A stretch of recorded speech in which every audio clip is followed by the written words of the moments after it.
क्या बाजार में एक बहुत बड़ा रिस्क इनबिल्ट है जो मार्केट इग्नोर कर रहा है, या फिर ऐसी स्थिति है हमारे बाजारों की या इवन ग्लोबल मार्केट की जो बहुत बड़े झटके को एब्जॉर्व करने के लिए तैयार है? परिस्थितियां आप समझने की कोशिश करिए कि एक तरफ खाड़ी में एक बहुत तनावपूर्ण माहौल है, दूसरी तरफ अमेरिका में ब्याज दरें बेइंतहा बढ़ रही हैं, बॉन्ड यील्ड इशारा कर रहे हैं। फेड चेयरमैन की एक बहुत ही हार्श कमेंट्री फिर से आती है, एक इवेंट में बोल रहे थे क्रूड ऑयल $93 या उससे ऊपर जाने की तैयारी कर रहा है। नतीजे भी बहुत कुछ खास नहीं आ रहे हैं। इसके बावजूद मार्केट में एक रेजिलियंस है, एक अंदर से ताकत जिसको कहते हैं वो है। क्या ये ताकत सिर्फ इसलिए है कि बहुत सारे लोगों के पास पैसे हैं और कुछ स्टॉक्स जो हमें दिखते हैं, ज़्यादा चर्चा में रहते हैं, उनमें लोगों ने बहुत बड़ी पोजीशन ले रखी है और वो अभी बेच नहीं रहे हैं और इंडेक्स में इसलिए कोई बहुत बड़ा चेंज नहीं आ रहा है? और हो सकता है कि बहुत सारे स्टॉक्स में अच्छे खासे करेक्शन आ रहे हैं, या फिर बाजार एक कोई बहुत बड़े ट्रिगर का इंतज़ार कर रहा है, या वो हमारा पेशेंस टेस्ट कर रहा है, उसके बाद उसमें करेक्शन आ सकता है। क्या है बाजार की ये पहेली? क्योंकि कई बार ऐसा लगता है कि आज तो पूरी स्थिति बहुत ख़राब है, लेकिन मार्केट उसको झेल जाता है। ये परिस्थिति 2008 से 2018 से या उससे पहले के कई सारे इवेंट से बिल्कुल डिफरेंट दिख रही है। ये बदले हुए भारत की तस्वीर है, बदले हुए अमेरिका की तस्वीर है। ये है क्या दरअसल? क्या एक हाई रिस्क जोन में बाजार चल रहा है और हम उसको बार बार इग्नोर कर रहे हैं? ऐसे कुछ सवाल आपके मन में ज़रूर आते होंगे। मेरे मन में तो डेफिनेटली पूरे हफ्ते यही रहते हैं कि ये बाजार क्या है, दरअसल समझ में नहीं आ रहा है। क्योंकि बहुत सारे लोग, किसी भी फंड मैनेजर से आप बात करिए, वो कहता है कि बहुत महंगा हो गया है मार्केट, थोड़ा सा दूर रहना चाहिए, वेट करना चाहिए, लार्ज कैप स्टॉक बहुत सस्ते हो गए, फिर भी उनमें तेज़ी नहीं आ रही है, एफआई लगातार बेच रहे, फिर भी मार्केट गिर नहीं रहा है। तो ऐसे सवाल मन में मेरे आते हैं। उम्मीद है मुझे कि आप भी ऐसे ही सोचते होंगे। इन्हीं का जवाब आज फिर से एक बार ढूंढने की कोशिश करते हैं हमारे इस वीकेंड शो में, वीकेंड अड्डा में, और यही आज हमारे ऑन द शो के टॉपिक्स भी हैं। इसी के इर्द गिर्द हम ताना बाना बुनने की कोशिश करेंगे, चर्चा करेंगे और समझने की कोशिश करेंगे कि दरअसल माजरा है क्या मार्केट का। बातचीत करने के लिए हमने जो अपने मेहमानों को बुलाया, मैं उनसे आपका परिचय करा देता हूँ। मेरे साथ गुरमीत चड्ढा जी हैं, बहुत अच्छे तरह से आप परिचित हैं, मैनेजिंग पार्टनर हैं कंप्लीट सर्कल के। जसप्रीत अरोड़ा जी हैं, CIO हैं रिसर्च एंड रैंकिंग के, बहुत अच्छे से ये भी हमें समझाएंगे, कई बार हमारे शो में आ चुके हैं। अभिषेक अग्रवाल जी हैं, बहुत ही ज़बरदस्त वैल्यू पिकर हैं, रॉकस्टार कैपिटल के मैनेजिंग पार्टनर, और पंकज जैन जी SW कैपिटल के डायरेक्टर। आप सबका सर बहुत बहुत स्वागत है और उम्मीद करते हैं कि हमारे दर्शकों की आप मदद करेंगे इस पहेली को, इस गुत्थी को सुलझाने में, समझने में कि मार्केट में दरअसल क्या रिस्क है। गुरमीत जी, आपसे शुरू करें। ये क्या एक बहुत बड़े रिस्क जोन में हम जिसको कह रहे हैं कि तलवार भांज रहे हैं और हमें डर नहीं है किसी का, जबकि डर की वो सारी परिस्थितियां जो आमतौर पे मार्केट में होनी चाहिए या होती हैं, जिसमें डर लगता है, वो है? नीरज जी, बहुत बैलेंस्ड सिचुएशन में है मार्केट। एक डर होता है लिक्विडिटी फ्लाइट का, जब भी यूएस का यील्ड 5% हो गया है 10 ईयर का। तो एक लिक्विडिटी फ्लाइट होता है कि रिस्क एसेट से पैसा निकलेगा। एफआईएस सेलर भी है पिछले 2 महीने से, वो कुछ हद तक शायद बैलेंस हो रहा है डोमेस्टिक फ्लोज से, कुछ हद तक बोलूंगा। मैं ये नहीं बोलूंगा कि कंप्लीटली ऑफसेट हो सकता है, कुछ हद तक हो रहा है। दूसरा रिस्क ये है कि यूएस में जो सेविंग्स है टोटल, वो $200 बिलियन से भी कम रह गई है। पीक कोविड में ये $2 ट्रिलियन होती थी, और 80% जो हाउस होल्ड है उसके पास अब सेविंग्स नहीं है, वो डेट यूज कर रहे हैं।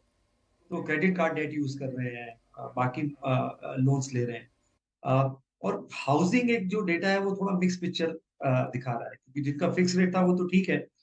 जो नए तो अगर ये हाउसिंग में थोड़ा ट्रबल आता है तो ये क्या ये क्रेडिट इवेंट बन सकता है, उसको देखना पड़ेगा। एक हालांकि तसल्ली की बात ये है कि जो सब प्राइम है वो सिर्फ इस बार 5% है। 2008 में ये बहुत बड़ा परसेंटेज का फिगर था। तो मेरे हिसाब से हमें क्लोजली वॉच करना चाहिए। इसका इजी सोल्यूशन नहीं है, इतना डेट है यूएस में और रेट्स इतने ज्यादा हैं, और $1 ट्रिलियन का सिर्फ इंटरेस्ट पेमेंट यूएस सरकार करेगी न्यू फ्यूचर में। और दूसरी तरफ वो पैसा भी प्रिंट कर रहे हैं, क्योंकि डेट भी बढ़ता जा रहा है, और इन्फ्लेशन भी स्टिकी है। तो इसका ये एक डिफिकल्ट सिचुएशन है, थोड़ा समय लगेगा निकलने में। और एक क्रेडिट इवेंट का रिस्क आ सकता है। पर लिक्विडिटी फ्लाइट का जो रिस्क है वो कुछ हद तक जैसा मैंने बोला मैनेज हो रहा है। तो थोड़ा-सा कॉशन होने की ज़रूरत है। ऐसा कोई बहुत मैं नहीं बोलूँगा कि हम बहुत हाई रिस्क ज़ोन में हैं, पर डेफिनिटली कॉशियस होने की ज़रूरत है। दूसरा हमारे अपने बाज़ार में कोई बहुत यूफ़ोरिया नहीं है लार्जर मार्केट, थोड़ा स्मॉल मिड कैप में यूफ़ोरिया है। बट अगर आप निफ्टी को देखिए नीरज जी, एचडीएफसी और रिलायंस का दोनों का वेटेज 25% है। आईटी का वेटेज अगर आप ऐड करें, साथ में आप एचयूएल, एसबीआई और कुछ एक शेयर्स जोड़ें, लगभग 50% निफ्टी चला ही नहीं है या एक्चुअली 17,000 निफ्टी पे। तो लार्ज कैप स्पेस में और ब्रॉडर मार्केट में अगर निफ्टी 100 की बात करूँ, इतना कोई बहुत यूफोरिया नहीं है। स्मॉल माइक्रो कैप्स में थोड़ा-सा है। तो मुझे बहुत हाई रिस्क नहीं लगता है, बट हाँ, डेफिनिटली थोड़ा-सा कॉशियस होने की बिल्कुल ज़रूरत है। नहीं, अभी आपने जो यूएस वाली बात कही ना, एक एक अपोलो वेल्थ मैनेजमेंट की रिपोर्ट है। उन्होंने 8-10 पॉइंट में समझाने की कोशिश की कि मार्केट में क्या सिचुएशन बन रही है। उसको पढ़ के ऐसा लगता है कि अब बस इससे ज़्यादा हाइक कर नहीं सकते आप यूएस में। एक भी हाइक आपने अगर की तो मार्केट टूट जाएगा बुरी तरीके से, क्योंकि आपने बताया ना कि वो सेविंग बची नहीं लोगों के पास। बहुत 0.2% के आसपास मेरे ख्याल में कुछ लोगों के पास सेविंग होगी, अगर अगर बुजुर्गों को छोड़ दें तो। डिलिक्वेंसी बहुत बढ़ रही है वहाँ पे, हर तरीके की क्रेडिट कार्ड वाली। उसके बावजूद देखिए डर नहीं है मार्केट में सर। खाड़ी में युद्ध चल रहा है, क्रूड भाग रहा है, बाइडेन साहब $100 बिलियन मांग रहे हैं और चाहिए एडिशनल। अभी कहाँ से आएगा वो, कर्जा ही तो लोगे आप, नोटें छापोगे। फिर भी मार्केट में डर नहीं है। क्यों नहीं है डर? ये मतलब ये किस बात की तरफ इशारा करता है? या फिर हम लोग इतने निर्भीक हो गए कि देख लेंगे जो होगा? नीरज जी, उल्टा मैं इस बात से थोड़ा घबराता हूँ क्योंकि जो बड़ा इवेंट होता है कभी टेबल पे नहीं होता है। जब यस यस बड़ा यस यस। इवेंट जब टेबल पे नहीं होता है तभी वो इवेंट बड़ा होता है, तभी उसे हम ब्लैक स्वान इवेंट बोलते हैं। तो जैसा मैंने बोला, थोड़ा सतर्क रहने की जरूरत है। और यूएस मार्केट भी अगर आप देखेंगे, इकोनॉमिक रिकवरी जो यूएस की है काफी रिजिलियंट है। कंज्यूमर स्पेंडिंग डेटा देखिए, लेबर मार्केट देखिए, ओवरऑल उनके आप जीडीपी के आंकड़े देखिए। मेरा ये मानना है, मैं आपसे अग्री करता हूँ कि और रेट हाइक शायद ना हो, क्योंकि एक लैग इफेक्ट आता है मॉनेटरी पॉलिसी का। अभी यूएस की एक कंज्यूमर डेट रिपोर्ट पब्लिश होने वाली है, शायद इसी महीने होगी बहुत जल्दी। उसमें आपको ये सिचुएशन सामने आएगी कि जो कितना डेट कंज्यूमर अपनी जो इन्फ्लेशन को और खर्चों को फाइनेंस करने के लिए कितना डेट यूज कर रहा है। और एक जो टारगेट था फेड का कि लॉन्गर एंड डील को बढ़ाने का, वो लगभग मीट हो गया है जी। क्योंकि लॉन्गर एंड पहले रिएक्ट नहीं कर रहा था जब यूएस फेड हाई कर रहा था, क्योंकि बाजार को लगता था कि सस्टेनेबल नहीं है, रेट कट्स होंगे। तो कुछ हद तक वो ऑब्जेक्टिव मीट हुआ है, क्योंकि अगर यूएस लॉन्ग टेन्योर 5% के आसपास एंकर होता है तो इन्वर्टेड यील्ड कर्व आपका जो है फ्लैट हो जाता है। शॉर्टर एंड को थोड़ा ज़रूर नीचे आने की ज़रूरत है, बट वहाँ फिस्कल स्पेंडिंग इतना ज़्यादा है कि वो हो नहीं पा रहा है।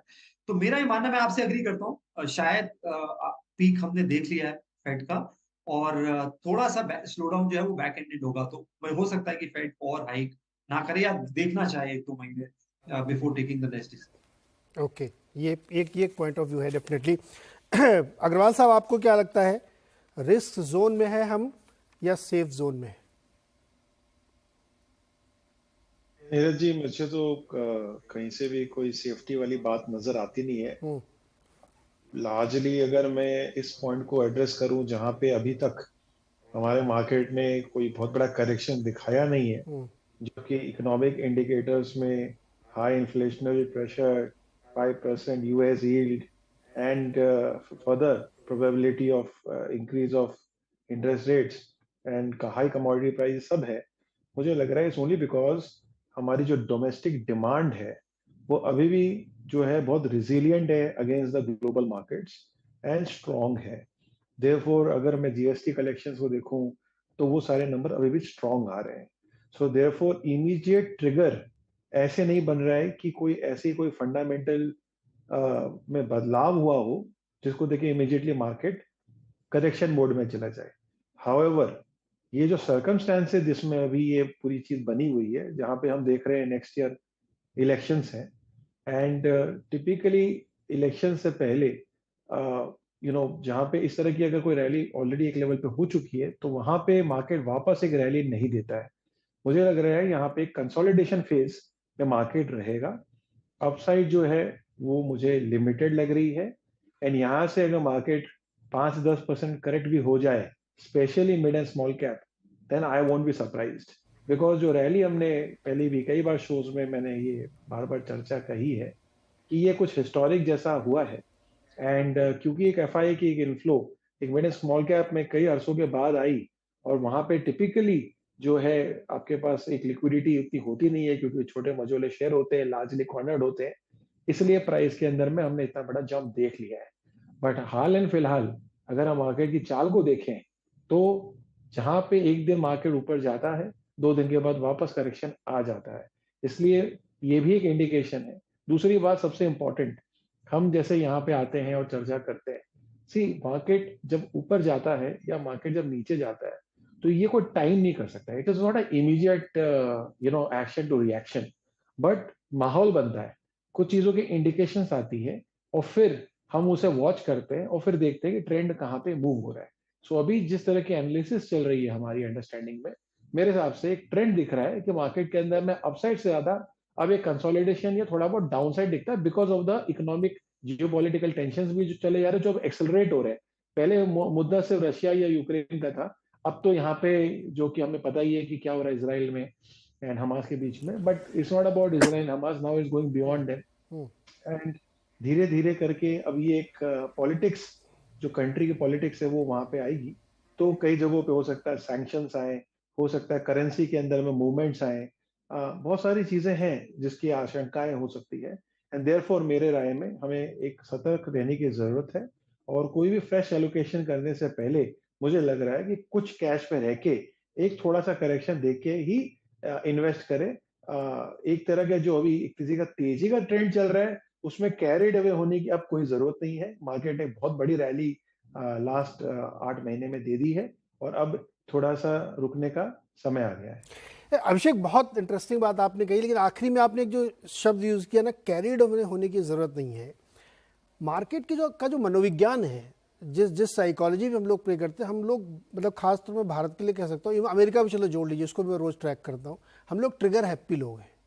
एक दिन खाली 200 पॉइंट नैस्डैक ऊपर हो गया, सारी थ्योरी बदल गई हमारी। आप देखिए, अब न्यू हाई बनेगा, कुछ भी कर लो आप, मार्केट में बहुत ज़बरदस्त तेज़ी है और तरह तरह की चीज़ें। और सिर्फ मैं नहीं सर, सब लोग, पूरे मार्केट में लोग अच्छाइयाँ गिनाना शुरू कर देते हैं, क्योंकि हम ट्रिगर हैप्पी लोग हैं। मेरा सवाल इसमें यह है कि कहीं ऐसा तो नहीं कि इस बीच में कुछ शातिर खिलाड़ी लोग धीरे धीरे हल्के हल्के हमारी छटाई करते जा रहे हैं और हम देख नहीं पाते हैं। एफआई की सेलिंग आ रही है, अगर एफआई को होशियार समझते हैं तो उन्होंने तो बाइंग भी एक तरफा की थी। नहीं, अपने देसी भी कर रहे होंगे सर। इधर भी कुछ लोग हल्के हल्के अपने को हल्का कर रहे होंगे। देखिए, इसमें कोई डिनाइल नहीं है। अगर हम ट्रेड्स देखें तो मेरे हिसाब से तो अगर कोई इंडिकेटर मैं पकड़ूं, मार्केट का लीडिंग इंडिकेटर, ठीक है, उसको मैं एफआई डीआई नहीं पकड़ता, मैं पकड़ता हूं मेरे नजरों में प्रमोटर का स्टेक सेल। जब प्रमोटर अपने खुद के शेयर्स बेचने लग जाते हैं, चाहे वो कोई भी तरीके के मोड से हो, तब लगना चाहिए कि मार्केट में कहीं ना कहीं एक तरह की पीक आ गई है। ऐसा हिस्टोरिकल अगर हम देखें एविडेंस, तो मल्टीपल टाइम्स हमने देखा है, जहां पे जब भी एक लार्जर साइज ऐसी हो जाती है जहां पे प्रमोटर्स बेच रहे हैं, चाहे वो कोई भी साइज की कंपनी के हो, तो वहां पे डेफिनेटली मार्केट एक बार के लिए पीक होता है।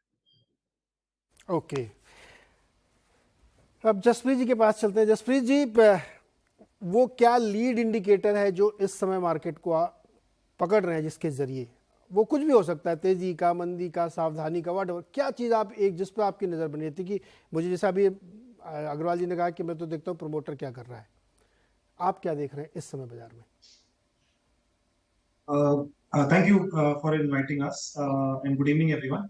तो रीसेंट अगर मैं रिजल्ट्स का अगर डायरेक्शन अगर देखूं, एक अगर आपने जो पहले सवाल पूछा safety versus this thing, just to set that context, safety versus risk हमें लार्ज कैप में बहुत ज्यादा दिख रहा है। मिड एंड स्मॉल कैप में it is, I would say, medium risk, and micro cap में वेरी हाई रिस्क जोन में है। So to that extent, I think valuation बोले, liquidity बोले, it is very very comforting on the large cap side, the top 100, top 200 names. इससे connected अगर बात है कि मिड कैप में अगर आप देखें, मिड कैप आईटी का रिजल्ट कई कंपनीज का है, मिड कैप इलेक्ट्रिकल कंपनीज क्या है, मिड कैप बिल्डिंग मटेरियल्स में है, और रिसेंटली मल्टीप्लेक्स कंपनीज क्या है, ऑल ऑफ द प्लेसेस, सब जगह रिजल्ट 10, 15, 20% हायर देन एक्सपेक्टेड है। Still the stock prices after the result वो 2, 4, 5, 10% तक they have come down. Reason simple है, वैल्यूएशंस ऐसे लेवल पे चले गए थे कि वहां पे उस वैल्यूएशन की तो और ऊपर जाने की गुंजाइश नहीं थी, तो डिस्पाइट रिजल्ट अच्छे आए हैं फिर भी the stock prices have come of. तो डायरेक्शनली यही है कि बस अब यहाँ से continuously all these high high earning high valuation companies जो ज्यादा करके स्मॉल एंड माइक्रो कैप्स में है, उन पे प्रेशर बना रहेगा। तो आप सोचिए किसी का अगर लेस देन एक्सपेक्टेड अगर रिजल्ट आ रहा है तो उसका क्या हाल करेगी market tomorrow if that situation were to rise. And उसमें उसमें बहुत पॉसिबिलिटी, क्योंकि मिक्स्ड बैग है। आप एफएमसीजी कंपनीज 2-3% वॉल्यूम ग्रोथ दे रही हैं, cigarette is about 5-6%, liquor companies का भी रिजल्ट आया 7%। So it's all over the place. कोई ऐसा मिक्स्ड बिल्डिंग मटेरियल्स में इलेक्ट्रिकल कंपनी रिजल्ट आया अच्छा है, 20-25% वॉल्यूम ग्रोथ आई है। टाइल कंपनीज का उतना अच्छा नहीं है, राइट। सीमेंट का में भी अलग अलग है, some companies are at 6, some at 10, some at 15%। So ये क्वार्टर मिक्स्ड बैग रहा है। तो आपका to answer your question, earnings पे बहुत ज्यादा फोकस रहेगा, both on the print number as well as जो आउटलुक दे रहे हैं यहाँ से। That is what we keeping a very close to. लेकिन एक चीज़ बताइए जसप्रीत जी, आप कह रहे हैं कि सेफ्टी बड़े वाले स्टॉक्स में ज़्यादा है। अभी आईटी के रिजल्ट हमने देखे, कहाँ सेफ्टी है सर? आईटी यू से आईटी के दिग्गजों के रिजल्ट आया उसमें कहाँ सेफ्टी है? जो लगाया था वो भी और नीचे हो गए थोड़े। fair point. So what I meant was that मतलब obviously you have see pharma कितने टाइम से it was lagging and एक टाइम आया बीच में when it tried to make a comeback। वही सेम हाल मतलब एटलीस्ट हमें लगता है कि to a great extent BFSI में है आज के दिन में, बिकॉज आप लार्ज के टॉप 5 नाम देख लें प्राइवेट एंड पीएसयू मिला के, they have been largely under performance. तो एक समय आएगा when they will make a comeback. IT हमने लास्ट शो में भी आप ही के शो में डिस्कस किया था, विल टेक स्लाइटली लॉन्गर। 6 महीना कहीं नहीं गया, तो थोड़ा सा it will take longer. BFSI में डेफिनेटली 15-20% ट्रेड ग्रोथ और 15-18% आरओई लेवल्स आ रहे हैं, एनपीए लेवल्स कंट्रोल में है, तो वहां पे हमें ज्यादा सेफ्टी लगता है। IT I agree, it will take probably 2 more quarters before वहां पे the sun comes out pretty bright and ray of hope दिखे।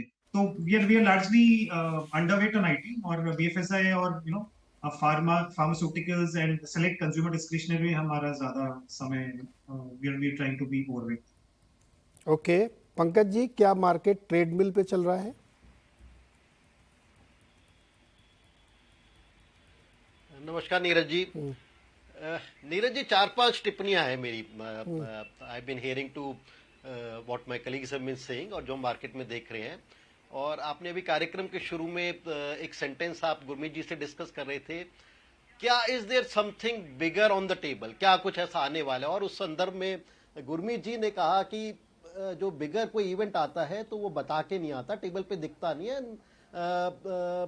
एक इंग्लिश टर्मिनोलॉजी में उसे ब्लैक स्वाइन इवेंट कहते हैं। एंड अगर ब्लैक स्वाइन इवेंट की बात करें, something like 9/11 was a black swine event. और इस पे मैं थोड़ा सा आउट ऑफ कंटेक्स्ट जा रहा हूँ। I was sitting in a private conference with some leading say fund manager और alternate investment funds और ये जो डेल्टा हेजिंग या ऑप्शन स्ट्रैटेजी में आजकल बहुत बड़ा खेल हो रहा है, बहुत बड़ा बड़ा पैसा आ रहा है।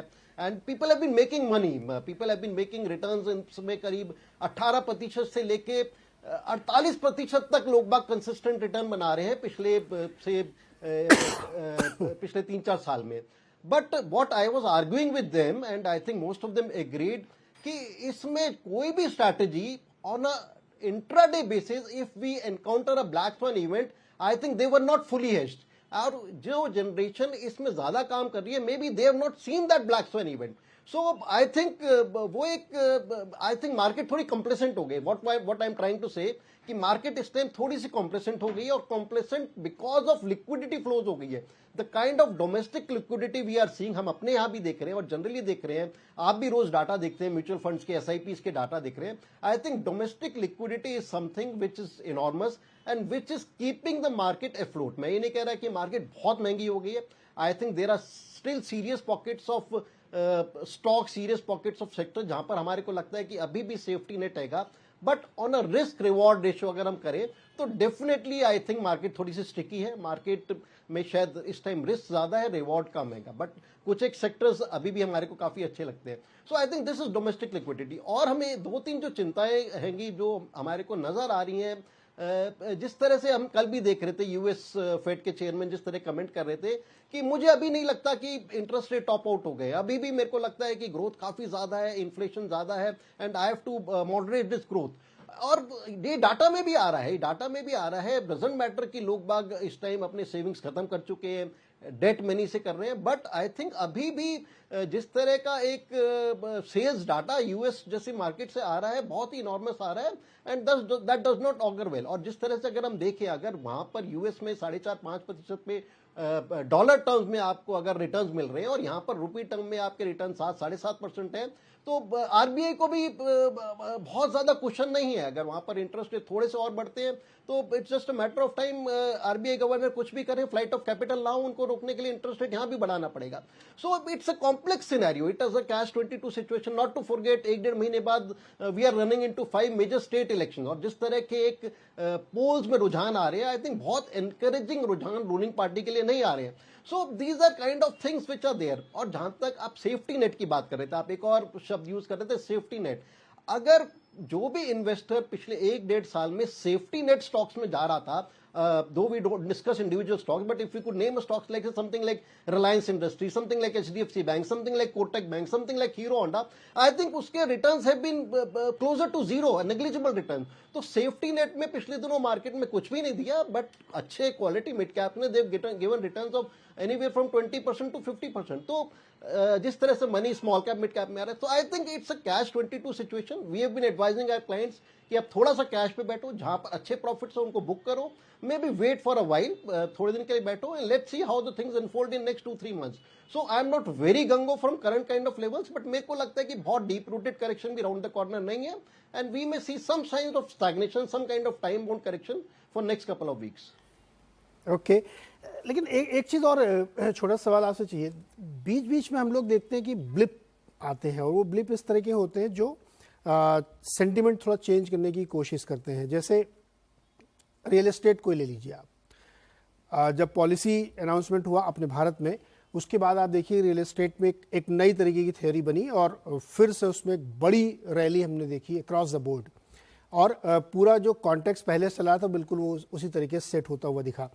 लेकिन फिर हम लोग देखते हैं कुछ दिन बाद उसमें काफ़ी प्रॉफिट बुकिंग होती है और थोड़े से लोगों के व्यूज़ बदलने लगते हैं।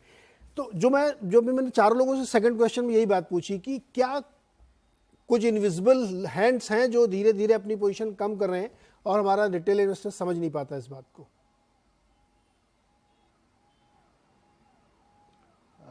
मेरे से पूछे नीरज जी पंकज, आपसे यही वाला। नहीं, बिल्कुल, जैसा नीरज जी, जैसा मैं अभी कह रहा था कि I think there are some pockets of resilience, some pockets backed by I wouldn't use the words absolute fundamentals, but backed by some kind of theory, and real estate is one of them.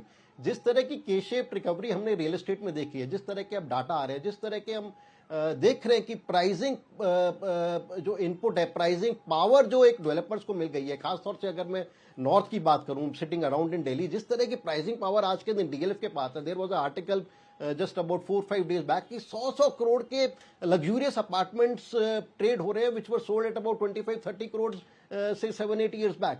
So I think that is the power, and that is not one of kind of transactions. I think काफी pricing power आ गई। उसके अलावा जो एक domain जो हमारे को आज से कुछ महीने पहले लग रहा था कि लो कॉस्ट हाउसिंग में बिल्कुल ट्रैक्शन नहीं आ रही, आई थिंक उसमें भी एक ट्रैक्शन देखने को मिल रही है। And the story behind that एक जो सर्कल में घूम रही है, हमारे प्रधानमंत्री ने 15 अगस्त को एक अनाउंसमेंट की थी कि जो एक लोअर तबके का जो एक हाउसिंग लोन है, जो सबवेंशन स्कीम है, कि उसमें एक major announcement, major kind of benefit could be round the corner for those kind of investors, those kind of people who want to buy low cost housing. I think that is one announcement market is trying to wait, and market is trying to expect, और लगता है कि उस तरह की announcement आ गई तो वो एक लोअर तबके के हाउसिंग को भी काफी अच्छा एक इनपुट देगी। तो I think real estate as a space मेरे को लगता है अभी भी अट्रैक्टिव लगती है। जब जैसे आप कह रहे थे कि छोटा सा ब्लिप आता है, छोटी सी करेक्शन आती है, बहुत ज्यादा सस्टेन नहीं कर पाती है, and again it bounces back. So I think real estate मेरे को लगता है कि अभी भी अगर किसी भी तरह का ब्लिप किसी कारण से आए, this is one pocket definitely quality पे ध्यान देना चाहिए, not across the board. This is one pocket which could still do well. जी गुरमीत सर, दो सेक्टर ऐसे हैं जो जिनके रिप्रेजेंटेटिव रिजल्ट आ चुके हैं, आईटी के और एफएमसीजी भी. अब तीन बड़े जायंट ने दे दिया तो क्या बचा, उसके नीचे सब फिर वैसे ही आएंगे. क्या रिजल्ट कह रहे हैं ये तीन दोनों सेक्टर, क्या इंडिकेट कर रहे हैं बेसिकली रिजल्ट सीजन के लिए या मार्केट के लिए? तो नीरज जी, मिक्स रिजल्ट्स हैं. अगर आप एफएमसीजी देखें तो नेस्ले के नतीजे इतने खराब नहीं थे, क्योंकि नेस्ले का जो रूरल मिक्स है वो 20-22%, अर्बन मिक्स ज्यादा है. प्लस जो उनको कमोडिटी डिसइंफ्लेशन का ज्यादा फायदा मिला, क्योंकि मिल्क एक बड़ा कमोडिटी है जो उनके प्रोडक्ट्स में प्रोफाइल में यूज होता है. उनका D2C प्लेटफॉर्म अच्छा कर रहा है. ई कॉमर्स सेल अब 6% सेल्स को कंट्रीब्यूट कर रही है. थोड़ा सा रूरल में फोकस कर रहे हैं, मैगी के नए वेरिएंट्स वगैरह निकाले हैं उन्होंने, मसाला, तीखा मसाला और बाकी सारा, तो काफी फोकस कर रहे हैं रीच पे. और स्टॉक में थोड़ा स्प्लिट आया तो थोड़ा सा एक लिक्विडिटी रिलेटेड था. मार्जिन एक्सपैंड हुआ ठीक ठाक, जैसा मैंने आपको बताया, तो ज्यादा बेनिफिट मिला मार्जिन का. लेकिन वहीं पे HUL का नतीजा थोड़ा कम आया. 2% ही वॉल्यूम ग्रोथ है. रूरल इन्फ्लेशन अभी भी उनको हिट कर रहा है, अक्रॉस सेगमेंट्स कर रहा है. ब्यूटी पर्सनल केयर पे कर रहा है, फूड एंड बेवरेजेस पे कर रहा है, अक्रॉस कर रहा है. HUL का रूरल शेयर काफी ज्यादा है. ITC की भी नतीजे मिक्स थे. वॉल्यूम ग्रोथ सिगरेट का थोड़ा सा कम हुआ. बट हमारा आगे एक अच्छा फेस्टिव सीजन है, स्टेट इलेक्शंस है, आपको गवर्नमेंट के से भी थोड़े इनिशिएटिव्स मिलेंगे. MSP में बढ़ोतरी हो रही है, इन्फ्लेशन थोड़ा सा कम हो रहा है, लंबा वेडिंग सीजन है, तो मुझे लगता है कहीं ना कहीं रूरल फोकस स्टॉक थोड़ा अच्छा करे. तो मैं अगर मैं देखूं तो मुझे ITC मुझे लगता है सबसे रीजनेबली वैल्यूड है इस पूरे पैक में. एक थोड़ा रिस्क रहता है हमेशा सिगरेट की ड्यूटीज को लेके, बजट कह रहा हूँ, बट पिछले 3 साल से वो काफी स्टेडी रहा है. उसके अलावा आईटी में क्या हुआ है कि जैसे जहां भी गाइडेंस कट हुआ है वहां बाजार डिसअपॉइंट हुआ है, प्राइस नीचे आया है. जैसे इन्फोसिस है, TCS लगभग फ्लैट है, फ्लैटिश ग्रोथ थी. HCL ने अच्छे नतीजे दिए, क्योंकि HCL का जो पोर्टफोलियो है वो थोड़ा सा नॉन डिस्क्रिशनरी ज्यादा है, इंफ्रा ERD रिलेटेड ज्यादा है. तो जब जब बाजार आईटी में तेजी आई थी तो HCL उतना बड़ा भी नहीं था, क्योंकि वो डिस्क्रिशनरी शेयर उसका कम है उसमें. प्लस उनका एक सॉफ्टवेयर बिजनेस है जो कि अलग है, तो थोड़ा ज्यादा डाइवर्सिफाइड. मिड कैप आईटी के में कुछ एक कंपनीज ने अच्छे नतीजे किए तो बाजार ने रिवॉर्ड किया. तो मुझे लगता है बाजार बहुत बैलेंस्ड है. और जब भी इंटरेस्ट किया हमने ना, स्पेशली जो न्यू इन्वेस्टर्स हैं, हमने हाई इंटरेस्ट रेट्स लंबे समय के लिए नहीं देखे. पिछले 10 साल में हमने हमेशा लो रेट्स देखे हैं. तो एक जो नई रियलिटी धीरे धीरे, चाहे फेड रेट बढ़ाए ना बढ़ाए, इंटरेस्ट रेट थोड़े लंबे समय तक ज्यादा ऊपर के लेवल पे रहने वाले हैं. तो जो हाई पी स्टॉक्स होंगे वहां पे आपको प्रॉफिट बुकिंग देखने को मिलेगी. एक भी क्वार्टर अगर थोड़ा भी डिसअपॉइंटिंग होगा तो या थोड़े नतीजे इन लाइन होंगे तो भी हो गया. पॉलीकैप के नतीजे बहुत अच्छे थे, volume growth I cables and wires में, मार्जिन प्रोफाइल बढ़ा, बट शेयर पे इतनी बढ़ोतरी थी कि थोड़ी सी प्रॉफिट टेकिंग आपको ऊपर के लेवल पे देखने को मिली. तो वैल्यूएशंस पे ज्यादा फोकस करें और रीजनेबल ग्रोथ को दें, क्योंकि ऑल्टरनेटिव आज जो है वो 7.5% आपको गवर्नमेंट बॉन्ड में मिलता है. और थोड़ा अगर अगले 12-18 महीने आपका हुए और थोड़ा भी यील्ड नीचे आएगा तो शायद बॉन्ड भी आपको अर्ली डबल डिजिट रिटर्न दे सकता है विद सम वॉलेटिलिटी. अभी बॉन्ड इंक्लूजन भी होना है अगले साल इंडियन गवर्नमेंट बॉन्ड्स का. तो थोड़ा सा मुझे लगता है वैल्यूएशन को लेके फोकस करना चाहिए, बहुत अनरीजनेबल वैल्यूएशन मत दीजिए, और थोड़ा सा पोर्टफोलियो को बैलेंस करने की जो है जरूरत. ओके अभिषेक जी, क्या फिर इस परिस्थिति में जो हमने देखा, तो एक दो मैनेजमेंट से हम लोगों ने अभी रिजल्ट सीजन के दौरान हम लोग बात करते रहते हैं. दो बहुत इंटरेस्टिंग इनसाइट्स हैं जो मैं आप लोगों के साथ शेयर करूँ, फिर उस पर आप लोग कमेंट करिए. एक मैंने बजाज ऑटो के शर्मा जी से बात की, तो उन्होंने ये बताया कि उनका जो इस बार का हाईएस्ट एवर 2000 करोड़ का EBITDA और मार्जिन इंप्रूव हुआ इसलिए हुआ कि उन्होंने प्रीमियमाइजेशन बहुत किया है. थोड़ा बहुत इनपुट कॉस्ट का भी उनको फायदा हुआ, लेकिन प्रीमियम सेगमेंट में बहुत अच्छी ग्रोथ आई है, 125 cc एंड अबव. ये वन लाइन स्टेटमेंट बहुत लोडेड है, अपने आप में एक कहानी कह रहा है जो पिछले कोविड से अब तक चली आ रही है.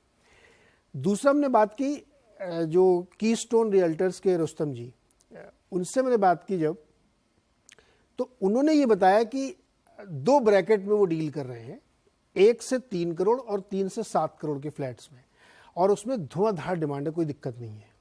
ये भी अपने आप में उसी कहानी का एक दूसरा पार्ट है, दूसरे सेगमेंट का पार्ट है. ये जो पूरी तस्वीर हमको बनती हुई दिखाई दे रही, जो मैं आपसे कह रहा था कि कुछ हाईलाइटेड स्टॉक्स, कुछ हाईलाइटेड थीम्स, कुछ हाईलाइटेड सेक्टर्स ग्लोरीफाई हो रहे हैं, दिख रहे हैं, चल रहे हैं, पैसे बन रहे हैं लोगों के, और हम अब उसी को मार्केट समझ रहे हैं। लेकिन बहुत बड़ी संख्या में जो स्टॉक्स हैं वो शायद परफॉर्म नहीं कर रहे हैं। क्या ये सही है अभिषेक जी? जी बिल्कुल नीरज जी, मैं आपकी बात से बिल्कुल सहमत हूँ। जहाँ तक आपने ये सेलेक्टिव सेक्टर्स की बात की, मैंने अपने इंट्रोडक्शन में भी कहा था कि हमारे मार्केट में अभी तक जो तेजी बनी हुई है, या अभी तक मार्केट में अदरवाइज मैं इसको अगर डिफरेंट तरह से कहूँ कि कोई बड़ा करेक्शन नहीं आया है, वो इसलिए बिकॉज हमारी डोमेस्टिक ग्रोथ या डोमेस्टिक डिमांड बहुत स्ट्रांग है। अब यहाँ पे मेरे हिसाब से जो एक पार्ट आपने अभी कवर किया कि प्रीमियाइजेशन, वो आ रहा है हमारे स्ट्रक्चरल कंजम्पशन पैटर्न चेंज की वजह से। इससे पहले एक हम लोग जिस पैटर्न्स में रहते थे कि भाई एक मिडिल रेंज में ही कंजम्पशन होता था, अब कोविड के बाद जैसे मार्केट एक्सपांड हुआ और लोगों की जो प्रेफरेंस है वो बदली, तो अब मार्केट जो है, जैसे कि हमारे जीडीपी बढ़ रहा है, और पर कैपिटा जीडीपी एक लार्ज इंडिकेटर होता है, जहां पे जब कोई कंट्री की पर कैपिटा जीडीपी एक बार $2000 के ऊपर निकल जाती है, तो उनके जो रोटी कपड़ा मकान वाला जो एक पार्ट होता है, जो कि सपोज 18 से $2000 ही पकड़ लें, तो उसके बाद जो भी अगर इंक्रीमेंटल आती है तो लार्जली वो कंजम्पशन की तरफ जाती है। अब उस कंजम्पशन में ये प्रीमियाइजेशन होता है। That's where the reason is कि जो हाउसिंग की हम बात कर रहे हैं, जहाँ पे एक बड़ी टिकट साइज में परचेज हो रहा है, और ये ऐसी बात नहीं है कि कोई लास्ट मंथ या 3 महीने की बात है, ये कोविड के बाद से लेकर अभी तक हमने देखा है 3 साल में ये पैटर्न चले आ रहा है। तो जहां तक ये डोमेस्टिक मार्केट से अगर संबंध रहेगी, और इस तरह के पॉकेट्स में जहाँ पे एक तरह का नीश है, एक तरह की डिमांड है, तो उन सेक्टर्स को डेफिनेटली फायदा होगा। बट ओवरऑल जैसे कि आपने कहा कि भाई ओवरऑल ये सब जगह नहीं फैला हुआ है, ये इसका मतलब ये नहीं है कि एवरीथिंग विल वर्क। तो हमें सेलेक्टिव होना होगा। पोर्टफोलियो जो आप बनाए अपने स्टॉक का, ये बहुत मायने रखता है कि सिर्फ आप एक इंडेक्स में एक आईटी फार्मा देख के नहीं ले सकते, आपको मार्केट को समझना होगा, आपको स्टॉक समझने पड़ेंगे, उसकी जो इंडस्ट्री है क्या वो कैटर करिए, वो समझ के ही कॉल लेना होगा। सो मुझे लग रहा है कि यहाँ पे लेट्स बाय ऑल वाला मार्केट नहीं है। One has to be cautious where they are entering and look at the pattern which is sustainable and structural, और वहीं पे ही बेट लेना चाहिए। ओके, गुरमीत आप इसमें कुछ ऐड करना चाहते हैं इस पॉइंट पे, जो दोनों स्टेटमेंट हमने आपको बताए? जी मेरे से पूछ रहे हैं? हाँ, मैं कह रहा हूँ कि जो दो स्टेटमेंट है इसमें आप कुछ ऐड करना चाहते हैं, क्योंकि बहुत इंटरेस्टिंग स्टेटमेंट लग रहा है मुझे। तो नीरज जी, जैसे मैंने बोला, अर्बन अच्छा कर रहा है, ये गिवन है, और कुछ पॉकेट्स में कोविड रिलेटेड बिहेवियरल इम्पैक्ट भी है। मुझे लगता है लोग जब घर पे रहे बहुत समय, उनको लगता है एक तो नई हाउसिंग, आप देखिए होम इम्प्रूवमेंट पे कितना एक्सपेंडिचर हो रहा है। आज आप कजारिया के नंबर्स देखिए, आप टाइल मेकर्स और टाइल मेकर्स के नंबर देखिए, आप कंज्यूमर अप्लायंसेस के नंबर देखिए। तो ओवरऑल जो हाउसिंग से कुछ 48-49 सेक्टर्स लिंक्ड है। सीमेंट में वॉल्यूम ग्रोथ आ रही है 11-12% की। डेकोरेटिव पेंट्स का वॉल्यूम ग्रोथ अच्छा है, अभी थोड़ा सा क्रूड रिलेटेड मार्जिन इम्पैक्ट है। तो होम इम्प्रूवमेंट में एक एग्जिस्टिंग होम इम्प्रूवमेंट और एक न्यू हाउसिंग सेल है। तो जो अपर एंड है, अफ्लुएंट सेगमेंट है, वो ज्यादा स्पेंड कर रहा है। थोड़ा सा मुझे लगता है वो बिहेवियर लेड भी है, ट्रैवल भी ज्यादा कर रहा है, डिस्क्रिशनरी स्पेंडिंग बढ़ा रहा है। आप क्यूएसआर के नंबर देखिए, आप होटल के टैरिफ्स देखिए, आप एयरफेयर्स देखिए। तो ये इन चीजों में इम्पैक्ट दिख रहा है। रूरल में वहां हमने देखा है कि जो स्पेंडिंग पे इम्पैक्ट पड़ा है, इन्फ्लेशन ने इम्पैक्ट किया है उनको, तो वहां आपको स्लो डाउन दिखेगा, एफएमसीजी में स्लो डाउन दिखेगा। टू व्हीलर में थोड़ा सा आप देखिए उतने अच्छे नतीजे नहीं है जितने फोर व्हीलर के, हालांकि थोड़ा सा मुझे लगता है हल्का सा शिफ्ट हुआ है। तो ये और बाजार उस चीज को प्राइस कर रहा है। मैं ये मान रहा हूँ कि इंडियन मार्केट्स में एक चीज जो मुझे अच्छी लग रही है, जो अच्छा नहीं कर रहा है वो कुछ हद तक प्राइस में, और जो अच्छा कर रहा है उसको बाजार रिवॉर्ड कर रहा है। तो आप देखिए आईटी के नतीजे अच्छे नहीं है, तो आज इन्फोसिस वाईटीडी डाउन है 15%, 20% डाउन है। आज एचसीएल टेक है, टेक महिंद्रा है 15, 16, 18 के मल्टीपल पे, वो मल्टीपल नहीं है जो डिजिटल को मिलता था। फार्मा में जहां नतीजे अच्छे आए हैं, जैसे न्यूलैंड है या अच्छे ब्रांडेड जेनरिक्स में है, वहां बाजार ने बहुत अच्छा रिवॉर्ड किया है। जहां नतीजे अच्छे नहीं है, डिवीज है या दूसरी सीडीएमओ में इश्यूज है, या केमिकल में जैसे इश्यूज आए, मार्जिन प्रेशर है, चाइना रिलेटेड फैक्टर, वहां बाजार जो है। तो मुझे लग रहा है ये मार्केट बहुत क्लियर सिग्नल दे रहा है कि इंटरेस्ट रेट्स हाई है, डिस्काउंटिंग फैक्टर ज्यादा है। जहां अच्छा परफॉर्मेंस होगा आप अपने आप को पार्क करिए। तो आपका सबसे बड़ा जो हेज है वो आपका अर्निंग्स रिपोर्ट। अगर अर्निंग्स स्ट्रांग है, वैल्यूएशन रीजनेबल है, तो आप वोलेटिलिटी अच्छा नेविगेट करेंगे। अगर आप होप ट्रेड्स कर रहे हैं, मोमेंटम ट्रेड्स कर रहे हैं, तो आप बेसिकली स्पेकुलेटिव ट्रेड कर रहे हैं, उसमें किस तरफ भी पासा पलट सकता है। ओके सर, मुझे एक छोटा सा ब्रेक लेना है, वापस आते हैं तो जसप्रीत जी के पास और पंकज जी के पास इन दो स्टेटमेंट के काउंटर स्टेटमेंट में आपको सुनाऊंगा, फिर उस पर ही बातचीत करेंगे। गूगली यही होगी ना शो की। लौटते ब्रेक के बाद स्वागत है एक बार फिर से आपका वीकेंड अड्डा में। और आज हम मार्केट की फिर से वही पहेली समझने की कोशिश करें। हर हफ्ते ये कोशिश होती है, आपके मन में उस हफ्ते उठने वाले सारे सवाल हम पूछेंगे और उसके जवाब देंगे। काफ़ी चर्चा हुई इसमें। अब मैंने कहा था कि मैंने आपको स्टेटमेंट बताए कीस्टोन रियल्टर्स के और बजाज ऑटो के। अब मैं आपको बताता हूँ अल्ट्राटेक ने क्या कहा और HUL ने क्या कहा। HUL के रिजल्ट्स आए और उन्होंने कहा कि अब रूरल इलाकों में उनको बहुत अच्छी रिकवरी दिख रही है और इन्फ्लेशनरी इम्पैक्ट काफ़ी कम हो गया है। दूसरी बात अल्ट्राटेक ने कही अपने नतीजों में, नंबर्स पे नहीं, उन्होंने कहा कि उनको रूरल डिमांड दिख रही है सीमेंट में और उनकी इनपुट कॉस्ट काफ़ी कम हो गई है। तो ये जो दो शब्द मैंने पकड़ लिए कि ये रूरल और छोटे शहरों वाली डिमांड लौट रही है, और अगर सीमेंट बिक रही है तो घर बन रहा है, घर बन रहा है तो मतलब कमाई हो रही है ना। ये तो आप मान के चलें। और HUL अगर कह रहा है रूरल डिमांड आ रही है तो फिर तो प्रॉपर मान चाहिए। तो पंकज जी, ये दोनों स्टेटमेंट और जो पहले वाले दोनों स्टेटमेंट हैं, अब सबको जोड़ के बताइए क्या चल रहा है मार्केट में। I think Neeraj ji, though HUL and Ultratech, they are very big identities, and I think they must be having reasons for putting this statement. But I think ground reality अभी पूरी तरह I think इस पे नहीं है। I think जिस तरह की हमने रिपोर्ट्स पढ़ी हैं, चाहे वो अखबार में हो, मीडिया में हो, इवन माउथ टू माउथ हो, I think challenges rural sector में ही थे और रूरल सेक्टर में ही हैं अभी। ठीक है, अगर उसके हम पॉजिटिव साइड पे देखें, मॉनसून हैज़ बीन गुड और अब एक इलेक्शन सीजन स्टार्ट हो गया, चाहे वो स्टेट इलेक्शंस हो, फिर कुछ महीनों में लोकसभा इलेक्शंस हो। और जनरली जब इलेक्शन सीजन होता है या बिगर इलेक्शंस होते हैं, रूरल इकोनॉमी में किसी ना किसी तरह पैसा एक्स्ट्रा पहुंचता हैगा। सो अगर उन संदर्भ से देखें, and if we tend to give strong weightage to what HUL and UltraTech या cement company saying, definitely that augurs well. But मेरे को अभी भी ऐसा लगता है कि अर्बन एरियाज में जिस तरह की रिकवरी देखी गई है, जिस तरह की स्पेंडिंग पावर है, और मे बी वो स्पेंडिंग पावर शायद इसलिए भी थी कि वहां पर सेविंग्स, एब्सोल्यूट टर्म में सेविंग्स काफी ज्यादा थी, रूरल में शायद इतनी ज्यादा सेविंग्स नहीं थी स्पेंडिंग। तो अभी भी I think area of concern I think rural ही हैगा। और अगले 1-2 क्वार्टर ये देखना पड़ेगा, जिस तरह के कमेंट्स इन कंपनियों से मिले, क्या ये कमेंट्स एक्चुअली जो इनके रिजल्ट्स आते हैं अगले 2 क्वार्टर में उसमें देखने को मिलते हैं। So I would take it with pinch of salt, I would keep my fingers crossed. और अभी मैं इन स्टेटमेंट से गंगो ना होके I would not give full marks to कि अभी रूरल रिकवरी स्ट्रांग हो गई है। सो आई थिंक अभी भी जो अर्बन एरियाज रिलेटेड पॉकेट्स है वहां पर ज्यादा स्ट्रेंथ है। एक सेक्टर जो मेरे को लगता है कि जिसमें अभी भी पॉकेट ऑफ वैल्यूएशन या बहुत ज्यादा स्ट्रेच नहीं हुई है, I think PSU banking sector. जिस तरह के पिछले 2 क्वार्टर के PSU बैंकिंग सेक्टर के रिजल्ट्स आए, आप इसमें स्टेट बैंक को अलग भी रख दीजिए, इवन जो स्मॉलर बैंक है, स्मॉलर इन द सेंस उनके नीचे वाले बैंक है, something like BOB, something like Canara bank, Punjab national bank, I think बहुत encouraging vibes I think Punjab national bank दे रहा है काफी क्वार्टर्स के बाद।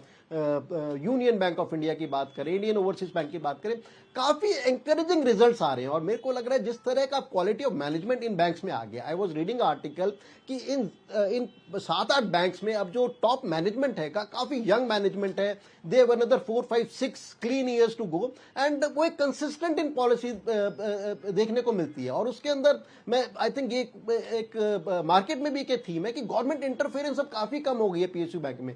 सो I think this is one space मेरे को लगता है कि अगले 2-3 क्वार्टर अच्छे रिजल्ट थ्रो करने चाहिए। थोड़ी बहुत हमने करेक्शन पिछले 3-4 हफ्तों में देखी है, but this is one space जो मेरे को लगता है अभी भी काफी पोटेंशियल है और जो एक सेफ्टी नेट हैगा यहां पर हैगा। उसके बाद अगर ऑटोमोबाइल स्पेस की बात करें, अगर आप बजाज ऑटो की बात करें, तो आई थिंक बहुत ही एनकरेजिंग, बहुत अच्छे रिजल्ट्स आए हैं बजाज ऑटो के, जो 4 व्हीलर्स के, something like Maruti, Mahindra, Tata Motors, इनके रिजल्ट्स एक्सपेक्टेड है। But I am very sure कि इनके रिजल्ट भी काफी अच्छे आएंगे। नॉट टू फॉरगेट कि जिस सीजन में अब हम चल रहे हैं, दिस इज फेस्टिवल सीजन, और इस क्वार्टर के जब रिजल्ट्स आएंगे अगले क्वार्टर में काफी अच्छे तोड़फोड़ वाले रिजल्ट्स आने चाहिए। तो I think this is another sector जो मेरे को लगता है कि इंस्पाइट ऑफ वैल्यूएशन थोड़ी सी बढ़ गई है, बट यहां पर भी मेरे को लगता है कि एक डिसेंट वैल्यूएशन या डिसेंट रनअप इन्वेस्टर्स को या ट्रेडर्स को मिल सकता है. So I think we have to search for pocket of resilience, pocket of safety, pocket जहां पर फंडामेंटल्स अच्छे हैं, पॉकेट जहां पर सेक्टर रोटेशन हो रही है. फार्मा भी अब हम देख रहे हैं कि पैसा वापस आ रहा है, जो सिलेक्ट फार्मा कंपनीज हैं उनमें पैसा वापस आ रहा है. So that could be another pocket जहां पर हमारे को लगता है कि पैसा बन सकता है. सो इन अ वे एक कमेंट में पढ़ रहा था ट्विटर पे, शायद आपके ही सिस्टर चैनल की वो थी, कि 80 to 85% of the mutual fund money is parked in about 358 shares. So this is another area of concern कि जो एक एक्यूमुलेशन एक पर्टिकुलर 300-400 स्टॉक्स में हो जाती है, तो ब्रॉड बेस रैली है या नहीं है, आई थिंक इस पर एक क्वेश्चन चिन्ह है. So to sum it all, I don't think कि एक बहुत स्ट्रॉन्ग कोई डाउनटेक मार्केट में आने वाला है. मार्केट में कॉशियस रहिए, मार्केट में सेफ्टी नेट के साथ रहिए, थोड़े लिक्विडिटी के साथ रहिए, and remain in pockets of resilience and pocket of strength. और जो अगर हम देखें तो ढूंढना बहुत मुश्किल नहीं है उनको. ओके, जसप्रीत सर, आपका टेक क्या है इस पूरे सिनेरियो पे? नीरज जी, सीमेंट में अगर बात करें तो इसमें ज्यादा जो बड़ा लिफ्ट आता है, मतलब मैं उस सेक्टर को बहुत समय से मैंने ट्रैक किया है, तो उस एक्सपीरियंस से बोल रहा हूँ कि वो ज्यादा प्राइस हाइक से आता है, एंड पोस्ट प्राइस हाइक वो कितना एब्जॉर्ब होता है. पिछले 3 से 4 महीने में देखेंगे कंटिन्यूस न्यूज फ्लो रहा है, north south east waste.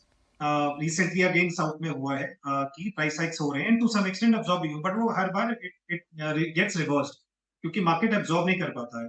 Clearly meaning कि मार्केट की जो डिमांड है वो उतना स्ट्रॉन्ग नहीं, राइट. रही बात आउटलुक की कि आगे जाके demand outlook is very great, और at least better than what it was, जो पिछले कपल ऑफ क्वार्टर्स में देखा गया है.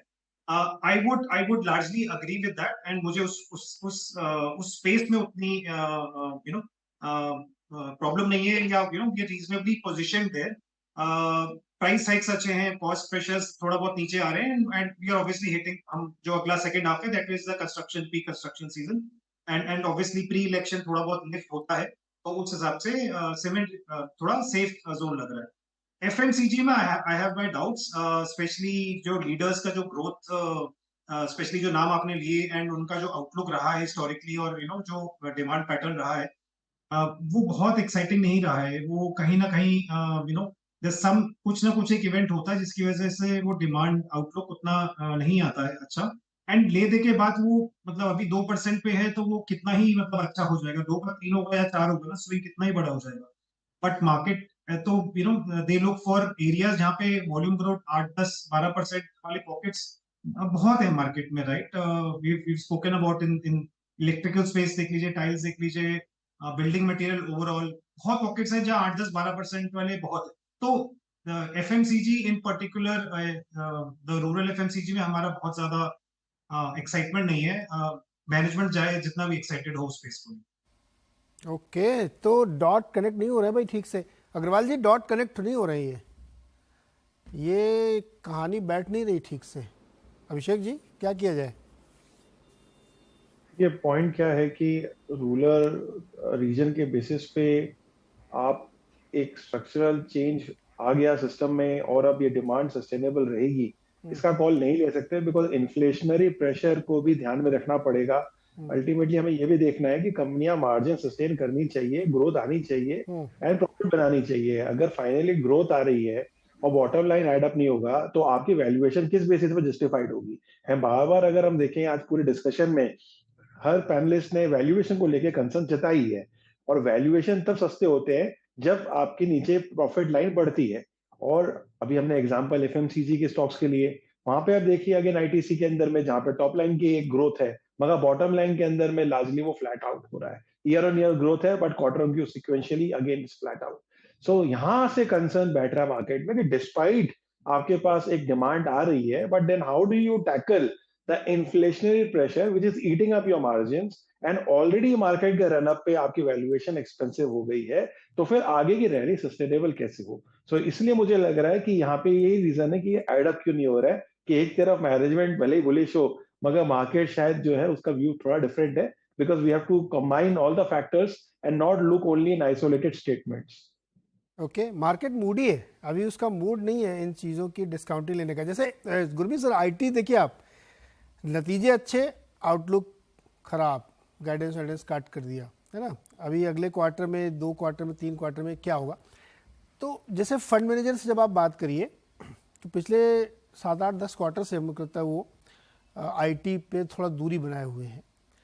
बैंक और फाइनेंस में वो पहले बहुत थे, अभी बहुत में 5%, आप 10% कम कर लीजिए, उतना है, बहुत -10, अभी भी वो बैंकिंग उसमें बुलिश है।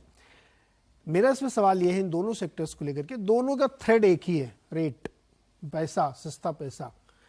जब नहीं है सस्ता पैसा तो आप एक में बुलिश और एक में नहीं बुलिश है, ऐसा क्यों? तो नीरज जी, 2 चीजें हैं। ऐसा नहीं है कि मैं आईटी पे बेयरिश हूँ, बैंक्स पे बुलिश हूँ। जैसे अगर आप आईटी पे देखें, जो ऑटो ओईएम्स है, उन्होंने अपना केपेक्स बढ़ाया है, स्पेंडिंग बढ़ाया है, क्योंकि वहां पे एक इलेक्ट्रिफिकेशन, एक ट्रेंड चेंज हो रहा है। इसे हम केस बोलते हैं, कनेक्टेड ऑटोनोमस शेयर्ड इलेक्ट्रिक। तो अगर आप केपीआईटी के नतीजे देखें, टाटा एलएक्सी के नतीजे देखें और जो रिलेटेड पेयर्स हैं, आपको नतीजे बेहतर देखेंगे। टाटा एलएक्सी के तो नतीजे अभी पीछे आए, अच्छे आए, मार्केट ने पॉजिटिवली रिएक्ट किया। हालांकि एक्सपेंसिव स्टॉक है, तो रिएक्शन 1-2 दिन का ही था, म्यूटेड था। और थोड़ा सा जो कंपनीज, जैसा मैंने बोला, जिनका ज्योग्राफिकल मिक्स बेटर है, नॉन डिस्क्रिशनरी डिस्क्रिशनरी का अच्छा मिक्स है, जैसे एचसीएल है, वहां नतीजे ठीक थे। तो आपको थोड़ा सा सिलेक्टिव होना पड़ेगा। इन्फोसिस का एक्सपोजर यूएस में ज्यादा है और नॉर्थ अमेरिका में ज्यादा है और बीएफएसआई में ज्यादा है, तो वहां इम्पैक्ट थोड़ा सा देखने को मिल रहा है। और एक ट्रेंड आपने और देखा होगा नीरज जी, की डील विंस हो रही है, लेकिन जो रेवेन्यू कन्वर्जन हुआ है वो थोड़ा लैग के साथ। तो आपको अभी भी लॉन्ग टर्म कॉन्ट्रैक्ट्स मिल रहे हैं। तो थोड़ा सा कॉशन है, क्योंकि इस एनवायरनमेंट में मैनेजमेंट्स का, कंपनीज का जो स्पेंड कर रहे हैं।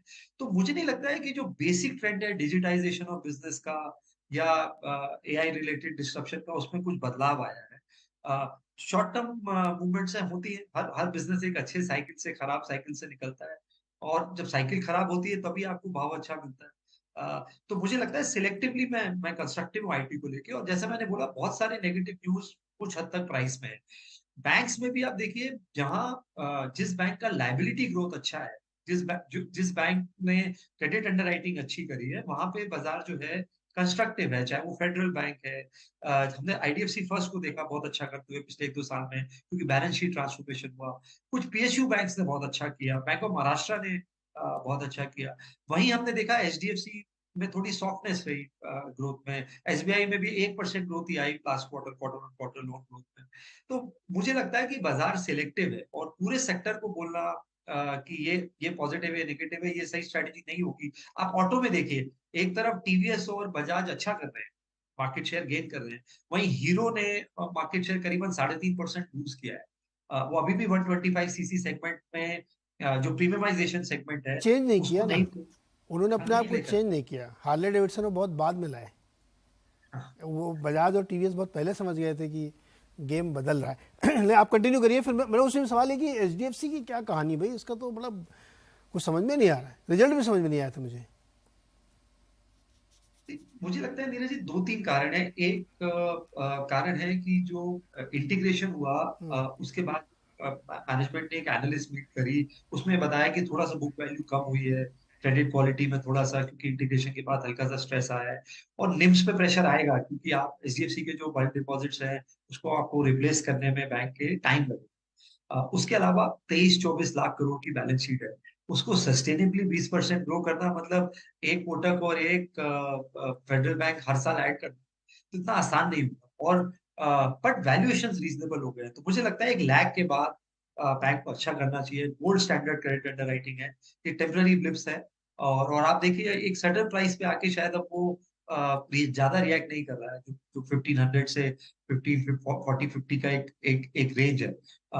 और बैंक जहां सैचुराइजेशन हो रहा है क्रेडिट का, जिसे मैं बोलता हूँ जो यूपीआई मूवमेंट है बैंकिंग का, कि आप क्रेडिट, छोटा क्रेडिट जा रहा है, वहां पे जो है बाजार ज्यादा फोकस कर रहा है। जैसे अफोर्डेबल हाउसिंग है, तो होम फर्स्ट पे आप देखिए अच्छे अच्छे नंबर्स आ रहे हैं। सिमिलरली कुछ अच्छी निश एनबीएफसीज हैं जो बहुत अच्छा लैंडिंग कर रही हैं, कुछ सिर्फ वुमेन इन्वेस्टर्स को लैंड करती हैं, कुछ ने कुछ ज्योग्राफीज का परसेप्शन ही चेंज कर दिया कि यूपी खराब था तो वहां लैंड नहीं करना, तो वहां पे बाजार थोड़ा सा एक्शन दिखा रहा है। तो मुझे लग रहा है हॉर्सेस फॉर कोर्सेज है, आप अच्छा करेंगे तो आपको रिवॉर्ड मिलेगा, आप सबड्यूड रहेंगे तो बाजार रिवॉर्ड नहीं। यही तो दिक्कत है सर, वो कुछ कर नहीं रहा 3 साल से, उसको करना चाहिए। पंकज जी, आप एचडीएफसी बैंक में कंस्ट्रक्टिव है कि नहीं? कंस्ट्रक्टिव बताइए। देखो नीरज जी, हम कंस्ट्रक्टिव हैं, पॉजिटिव हैं, ये सारे एडजेक्टिव या शब्द एचडीएफसी बैंक के साथ जी। रहेंगे। बट क्या हम अपने इन्वेस्टर्स के लिए, ट्रेडर्स के लिए, शॉर्ट टर्म इन्वेस्टर्स के लिए, मीडियम टर्म इन्वेस्टर्स के लिए क्या और पैसा हम एचडीएफसी बैंक में डलवा रहे हैं? आई थिंक उसका जवाब ना है। आई थिंक एचडीएफसी बैंक एक सीरियस टाइम करेक्शन के अंदर है, और वो टाइम करेक्शन हमारा ये मानना है कि बहुत नियर टर्म में एंड होने वाली नहीं है।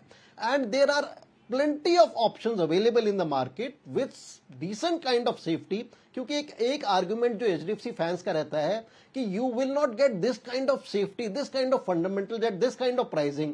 अरे ये सब बातें तो सही है, but I think everybody in this market, most of the person in this market are out there to make money in a decent way. And अगर आपका एचडीएफसी बैंक वो पैसा नहीं ग्रो कर पा रहा, तो I think there are, whenever HDFC starts running, जब भी उसके अंदर एक स्प्रिंट आएगा, हो सकता है may be you will and up losing initial 4-5%, but उसके बाद आप गाड़ी में चढ़ जाना। सो नया पैसा हम एचडीएफसी बैंक में नहीं डलवा रहे, बट बैंकिंग सेक्टर में एज सच, जैसा मैंने कहा कि we are pretty excited and bullish about smaller PSU banks. और एक रुझान हम देख भी रहे हैं कि आई थिंक ये जो बिगर प्राइवेट सेक्टर बैंक्स हैं, including HDFC bank, including ICICI bank, including Kotak bank, I think यहां से एक ऑप्टिमाइजेशन है, यहां से शायद फ्लाइट ऑफ कैपिटल हो रहा है टुवर्ड्स पीएसयूज बैंक, यहां पर मेरे को लगता है कि ज्यादा अच्छी वैल्यू क्रिएशन है अगले 3 से 6 महीने में। एचडीएफसी बैंक पिछले 3 साल से नहीं किया, और अभी भी जैसा पंकज जी कह रहे हैं कि एक सीरियस टाइम करेक्शन में जा रहा है। कोई रिकमेंडेशंस नहीं, यहाँ पे बाई कॉल, सेल कॉल कुछ भी नहीं है, ये सिर्फ एक जिक्र था, इसलिए हमने किया। डिस्क्लोजर आप लोग ज़रूर ध्यान रखें। जब गुड से कोई कंपनी ग्रेट बन जाती है तो वहाँ पे एक ठहराव आता है, और वो हम सब आपकी ज़िंदगी में भी आता है, करियर में भी आता है। ये एक बहुत ही नेचुरल प्रोसेस है, इस बात को भूलना नहीं चाहिए, क्योंकि मार्केट हमेशा कॉमन सेंस और लाइफ प्रिंसिपल पे चलता है। एचडीएफसी शायद उसी लेवल पे पहुँच गई कि वो गुड से ग्रेट कंपनी बन गई है, अब उसमें एक ठहराव है। तो अगर आप बहुत ज़्यादा उसमें कुछ उम्मीद करते हैं तो शायद आपको इंतजार करना पड़ सकता है। आज के लिए फिलहाल इतना ही। बहुत शुक्रिया सर आप सब लोगों का। हेल्दी रहिए, ध्यान रखिए अपना, अपनों का, और एंजॉय करिए। बहुत बहुत शुक्रिया।